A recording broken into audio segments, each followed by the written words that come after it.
aí, jovem! Muitas vezes as aparências enganam e a gente pode acreditar de pé junto que aquele amigo raditrade que a gente tem é a coisa mais conservadora que a gente viu na vida. Mas pode ser que na verdade a gente tá de frente com alguém que não é muito diferente de um teólogo da libertação. Esse era um vídeo que há muito tempo eu queria fazer pro canal e eu acho que enfim chegou a hora dele existir. Vai ficar longo, mas eu tenho certeza que vai ser um dos vídeos mais importantes que eu já fiz pro canal. Então senta a bunda nessa cadeira que a conversa hoje vai ser séria. Mas antes, não se esquece que a forma mais cabulosa que você tem de ajudar esse canal é se inscrevendo e clicando no sininho. Esse ano, se Deus quiser, será o ano dos 100 mil e eu conto com você pra gente chegar lá. Então já corre, clica no se inscrever aí embaixo, dá um tapa no sininho e manda esse vídeo que eu tenho certeza que você tem muito amigo que precisa ouvir o que eu vou falar aqui. Um dia desses eu encontrei um rapaz em Araraquara. Eu tava num encontro e depois do meu momento ele veio falar comigo. Chegou de camisa social, de calça e como era um evento não tão conservador, eu pensei, nossa, ele tá perdido. E ele veio conversar comigo porque ele era raditrade, ele não gostava do Papa Francisco e graças ao Santa Carona ele começou a mudar um pouco o pensamento dele e hoje ele tá, se Deus quiser, entrando no seminário. Ele era daqueles raditrade que adora ficar falando frases em latim sem entender direito, adora falar mal do Papa Francisco e toda aquela cartilha que a gente já tá cansado de ver em qualquer rede social. O triste é que assim como aquele rapaz, aqui nos comentários dos nossos vídeos, toda vez aparece uma porrada de gente que pensa exatamente igual aquele rapaz pensava. E a impressão que dá é que isso tá ficando cada vez mais forte, parece que esse pessoal tá crescendo com o tempo. E é por isso que eu tô fazendo esse vídeo, porque pode ser que você aí do outro lado não entenda de onde vem isso e pode ser até mesmo que você participe disso e não saiba as origens e os perigos de estar envolvido em grupos desse jeito. E antes de te contar de onde que surgiu toda essa bagunça, eu acho que você precisa saber, afinal de contas, o que é um raditrade? O termo raditrade deriva de radical tradicional. E uma coisa que você tem que ter em mente é que ele não é um católico tradicional. Primeiro, porque todo católico, para ser católico, precisa ser tradicional. A palavra tradição vem do latim tradere, que significa entregar, passar adiante. E tradicional para o católico é toda a doutrina que os apóstolos passaram adiante, nos entregaram. Ou seja, tudo o que a igreja acredita é tradição. Então, basicamente, dizer que um católico é tradicional é a mesma coisa que dizer que você vai subir para cima ou descer para baixo. Não faz sentido. Então põe uma coisa na sua cabeça. Todo católico, seja ele franciscano, carismático, beneditino, não interessa. Se ele tá em comunhão com a igreja, ele é um católico tradicional. Agora bugou sua cabeça, né? Então já que eu expliquei o que é um raditrade, então não vai confundindo o raditrade com esse pessoal que tem uma espiritualidade mais contemplativa, como as moças que gostam de usar véu na missa ou aqueles fiéis que têm preferência por participar do rito extraordinário, a missa tridentina. Isso não tem nada a ver com raditrade, sacou? Pois bem, o raditrade é basicamente um cara que não aceita o Concílio Vaticano II e o Missal de Paulo VI, ou que pelo menos se opõe a um deles. E eles se dividem em diversos grupos e é por isso que eu vou incluir aqui a galera também que fala mal do Papa Francisco, porque de certa forma eles acabam comungando dos mesmos ideais e acabam andando de mãos dadas. E agora eu preciso te fazer uma pergunta. Você já se perguntou alguma vez na vida da onde vem essa ideia de odiar o Concílio Vaticano II? Da onde que esse pessoal tirou a ideia que o concílio é uma porcaria? Não somente nos argumentos, mas historicamente, da onde vem tudo isso? Para entender, a gente precisa ir antes do Concílio Vaticano II e entender qual era o objetivo desse concílio. O Concílio Vaticano II foi convocado pelo João 23 e ele tinha uma tarefa muito, mas muito complexa, que era descobrir a melhor forma da igreja evangelizar o mundo moderno sem mexer na doutrina. E quem disse isso foi o próprio João 23 no discurso de abertura do concílio. Ele disse o seguinte: é necessário que essa doutrina certa e imutável, que deve ser fielmente respeitada, seja aprofundada e exposta de forma a responder às exigências do nosso tempo. Uma coisa é a substância do depósito fidei, isto é, as verdades contidas na nossa doutrina, e outra é a formulação com que são enunciadas, conservando-lhes, contudo, o mesmo sentido e o mesmo alcance. Já o Papa Paulo VI, no final do concílio, no discurso derradeiro para acabar, ele confirma a mesma coisa. Olha só o que ele vai falar. O concílio, porém, não deixa apenas à posteridade a imagem da igreja, mas também o patrimônio de sua doutrina e dos seus mandamentos. Isto é, o depósito que Cristo lhe confiou. Depósito que no decurso dos tempos os homens sempre meditaram, transformaram, por assim dizer, no próprio sangue e exprimiram de algum modo no seu viver. Percebeu? O concílio não mudou a doutrina, porque a doutrina não muda, ela é imutável. O que ela mudou foi a forma como a igreja apresenta essa doutrina para o mundo. É como se a igreja tivesse atualizado o seu software para uma versão 2.0. O programa é o mesmo, mesmo, só mudou o layout. Esse é o jeito certo de você ler os documentos do concílio, pensando que a igreja fez uma continuidade. A doutrina, ela continua, ela não muda, porque ela não muda mesmo, ela é imutável. E você que é raditrad e está me assistindo, eu sei o que você está pensando. Ah, Guilherme, só porque o Papa falou, eu nem aceito esse Papa? Olha só o tanto de coisa que aconteceu na igreja. E você acha que eu não pensei nisso? E é aqui que eu quero explicar o tanto que as coisas são mais complicadas do que parece. Evangelizar o mundo moderno seria uma coisa muito simples se não fosse um fator muito crucial. A igreja estava praticamente num divórcio com o mundo moderno. As duas nunca deram certo. O negócio é que desde a condenação do Galileu, que não morreu pela Inquisição, e se vocês quiserem eu posso fazer um vídeo só sobre ele aqui no canal, manda nos comentários, a igreja teve uma relação muito conturbada com o mundo moderno. E dali pra frente as coisas só vieram piorando. Veio a Revolução Francesa, surgiu a teoria marxista, e é aí que a giripoca piou. Foi por causa disso que muita gente começou a pensar que a relação da igreja do mundo moderno estava tão complicada que pra haver uma conversa, a igreja ia ter que começar do zero. Ela ia ter que se reinventar. Caso contrário, isso seria impossível. Eles não acreditavam na possibilidade da igreja atualizar a forma como apresenta a doutrina. Isso não seria suficiente. Ia ter que começar tudo de novo. E foi aí que surgiu uma galera que começou a pensar que a igreja não tinha dado uma atualizada, mas ela tinha literalmente formatado e começado tudo de novo. Tipo um novo programa. Esses caras acreditavam que ao invés da igreja ter feito uma continuidade com a tradição, a igreja fez uma ruptura com a tradição. E foi aí que embananou tudo. De um lado, tinha um João Paulo II que em 1995 disse o seguinte: graças ao sopro do Espírito Santo, o concílio lançou as bases de uma nova primavera na igreja. Ele não marcou a ruptura com o passado, mas soube valorizar o patrimônio da inteira tradição eclesial para orientar os fiéis na resposta aos desafios da nossa época. E de outro lado, tinha o tão famigerado Leonardo Boff, que dizia o seguinte: celebramos 50 anos do Concílio Vaticano II. Ele representa uma ruptura no curso que a Igreja Católica vinha percorrendo por séculos. Viu que a gente tem dois lados muito bem definidos? Um defende a continuidade, o outro defende a ruptura. E aí que vem a dúvida: Guilherme, o raditrad não concorda com nenhum dos dois. Onde que ele entra nessa bagunça toda? Bem, será mesmo que ele não concorda com nenhum dos dois? Eu quero te fazer um convite a fazer um exercício comigo agora, e vai aparecer uma frase na tela e você vai ler ela junto comigo. O Concílio Vaticano II foi uma ruptura com a tradição de séculos da igreja. Por isso ela é maravilhosa. Por causa dela, hoje temos uma missa em português, com o padre voltado para o povo. Uma missa afro. A Igreja Católica já não é mais a mesma. Parece uma frase que qualquer teólogo da libertação diria, certo? E se você entendeu o que eu estava conversando com vocês até agora, você sabe que o principal problema da frase está no começo dela. O Concílio Vaticano II foi uma ruptura com a tradição de séculos da igreja. A gente sabe que a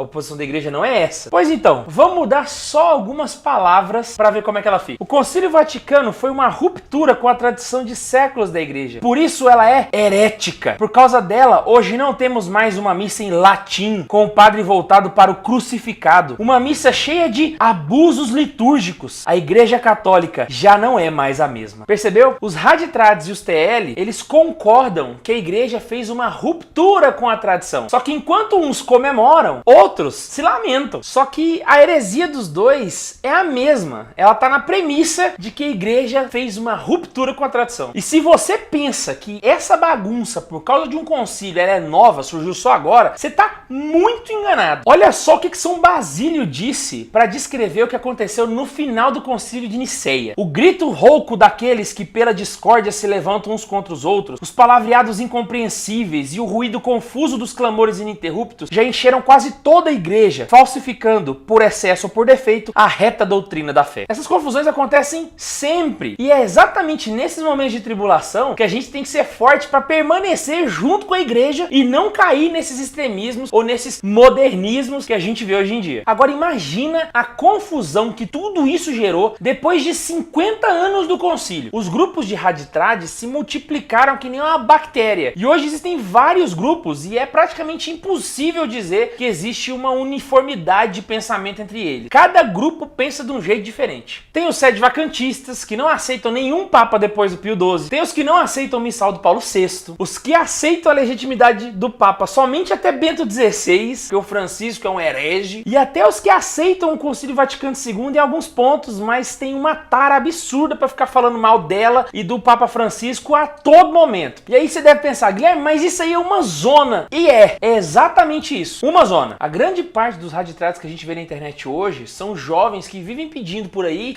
a volta de uma igreja que eles não viveram. E pra ser sincero, na grande maioria dos casos, são jovens até piedosos que acabaram ficando chateados com abusos litúrgicos e presepadas que acabam vendo por aí nas paróquias do Brasil. Esses abusos litúrgicos, eles de fato acontecem. E esse desgosto que esses jovens têm por esses abusos, eles são um terreno fértil pro Haditrad ir lá e plantar a sementinha dele. Porque a primeira coisa que eles vão culpar desses abusos litúrgicos é o Concílio Vaticano II. Mesmo que essa ideia de que abusos litúrgicos surgiram com o Vaticano II já seja mais do que batido, porque a gente ouve falar de abusos litúrgicos desde antes de Santo Tomás de Aquino. Não é agora que surgiu e não foi essa missa de Paulo VI que estimulou esse tipo de coisa. O abuso litúrgico ele existe por uma falta de piedade do sacerdote e não por causa do rito. O rito pode ser qualquer um. Se o padre não tiver piedade, ele vai cometer esses abusos e ele vai fazer uma missa mal celebrada. Mas isso fica para outro vídeo. Eu tô preparando um vídeo só sobre a missa tridentina e eu acho que vocês vão gostar. Acontece que depois que o Haditrad pesca esse jovem que já tá com esse desgosto, ele começa a plantar algumas ideias na cabeça deles que são muito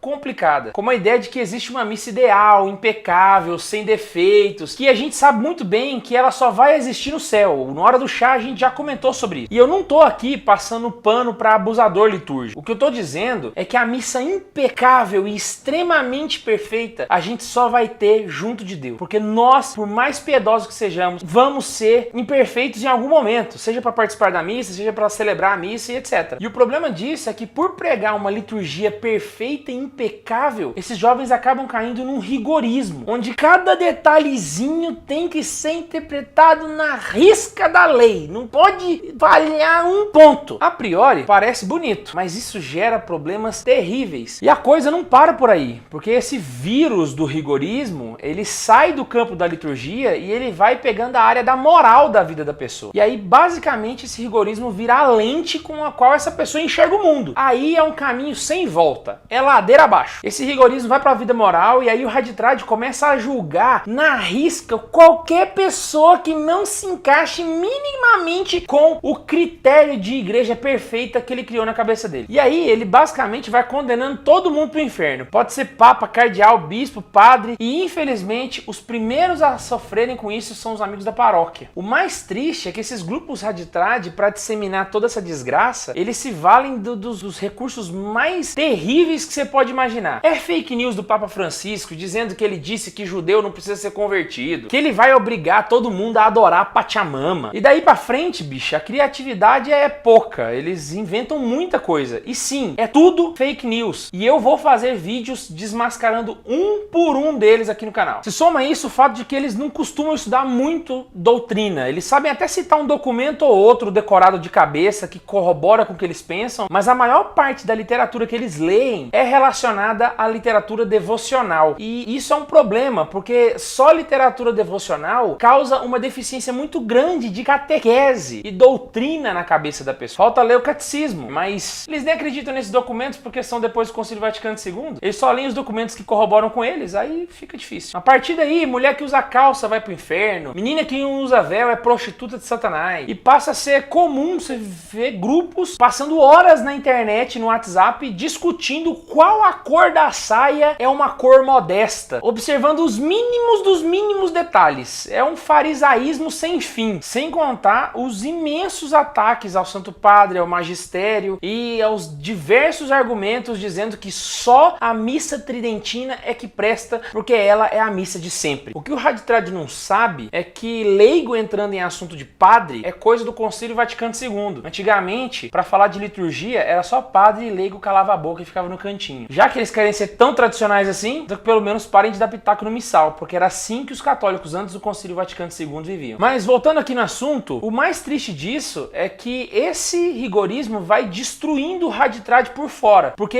ele vai desfazendo as amizades que ele tinha e se isolando no mundinho dele, se tornando cada vez uma pessoa solitária, ou então com um grupo muito restrito de amigos. E também aniquila ele por dentro, porque sem perceber ele virou um fariseu que colocou o rigorismo acima de tudo, até mesmo das pessoas que o rodeiam. O rigorismo assassina todo o apostolado e ele transforma a vida do Haditrad numa vida sem frutos. Ele não converte os amigos, ele não converte a família, ele não converte os colegas de faculdade e muito pelo contrário, ele tá se isolando cada vez mais do mundo, no seu cantinho, no seu mini mundo do século XVII que ele criou dentro do seu quarto, e uma vida assim não é uma vida apostólica. E aí você me pergunta, Guilherme, mas se esse rigor ele existe por causa de uma piedade do Haditrad, se ele fez isso por amor a Deus, por que ela pode ser tão sem frutos e matar a pessoa por dentro? Pois é, o que o Haditrad não sabe é que esse rigorismo é de origem protestante. Quem desenvolveu ela foi Immanuel Kant. Ao contrário disso, a igreja prega virtudes de Santo Tomás de Aquino, que não tem nada a ver com rigorismo. Percebeu? Seu amigo Haditrad é muito mais modernista do que você pensou que ele poderia ser. E aí você me pergunta, Guilherme, eu conheço um Haditrad, tem solução? E voltando ao ponto, o católico contemplativo não é um Haditrad. Separe bem as duas coisas. O Haditrad é agressivo, o Haditrad é sectário, ele se fecha num grupo e ele exclui todos que não se pareçam com esse grupo. Isso é um grupo sectário dentro da Igreja Católica, como sempre existiram vários. Mas calma que tem solução, tem como tirar seu amigo dessa lama, mas saiba que isso vai demorar muito. Demora tempo, esforço, paciência e muita compaixão. Porque o Haditrad, ele entende que essas ideias que estão na cabeça dele fazem parte da identidade dele. Então, se você atacar esses ideais, ele vai se sentir ofendido pessoalmente. E tem outro fator. Para o Haditrad abandonar essas ideias, significa abandonar toda uma vida social que ele construiu. Abandonar os grupos que ele estava participando, os amigos. Porque como ele faz parte de um grupo sectário, a partir do momento que ele deixar de acreditar nesses ideais, ele vai ser tratado como um traidor. Então o trabalho ele tem que ser de formiguinha, comendo pelas beiradas. Primeiro, faça uma amizade profunda com esse seu amigo. Crie laços de amizade, apresente outros amigos para ele, de forma que ele vá criando laços fora desse grupo Haditrad. De forma que quando ele sair desses grupos sectários, ele se sinta confortável, porque ele sabe que ele vai ter amigos do lado de fora, esperando ele, e que não vão deixar ele sozinho. São José Maria Escrivá tinha um nome para isso. Ele chamava de Apostolado da Amizade. Se você quiser saber mais sobre o assunto, a gente tem um podcast onde a gente fala só sobre Apostolado da Amizade. Tá aqui o link na descrição. Eu queria aproveitar também para indicar um texto do Dom Rifan chamado O Espírito Sectário. Ele me ajudou muito para montar o roteiro desse vídeo e o link também tá aqui na descrição. E mano, se você chegou até aqui, você há de concordar comigo que tem muita gente nessa internet precisando ouvir o que eu falei aqui hoje. Então eu queria te fazer um pedido do fundo do coração. Compartilhe esse vídeo em todos os grupos que você conseguir, principalmente no WhatsApp. Porque quanto mais jovens encontrarem isso que eu tô falando, mais eles vão poder avaliar a vida na fé deles e, se possível, sair desses grupos sectários e voltar para a Igreja de Cristo, voltar para o caminho da razão, da virtude e da temperança. Então eu conto com vocês para fazer esse vídeo chegar no máximo de pessoas possível. E eu espero do fundo do coração que eu tenha te ajudado a entender melhor tudo isso que está acontecendo na internet, seja com você ou seja com alguém que você conhece. Comenta aqui embaixo o que você achou e não se esquece de se inscrever no canal e clicar no joinha, porque você ajuda demais toda vez que você faz isso. A gente vai seguindo por aqui, junto da Igreja de Cristo, e a gente se encontra toda semana para mais Pockets. Beijo no coração e tchau!